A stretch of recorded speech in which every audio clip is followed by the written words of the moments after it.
ఒక గర్విష్టి ఇంకొన్ని అవమానపరిచి హేళన చేసినప్పుడు గర్వం అనేది ఎలా ఉంటుందంటే ఇట్ ఈస్ ఆల్వేస్ మీ, నేను.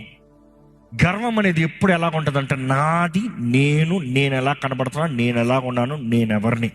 ఇది గర్వం. ఈ గర్విష్టి ఎప్పుడు ఇంకోటి పట్టించుకోడంట. దేవుని వాక్యం చూసినప్పుడు గర్విష్ఠులు మాత్రం దేవుడు ఏ మాత్రం ఊరుకుంటాం కనబడదు. గర్విష్ఠులంతా దేవునికి అసహ్యం అంట. గర్విష్ఠులు దేవుడు ఏం చేస్తాడంట? అనగ తొక్కుతాడంట.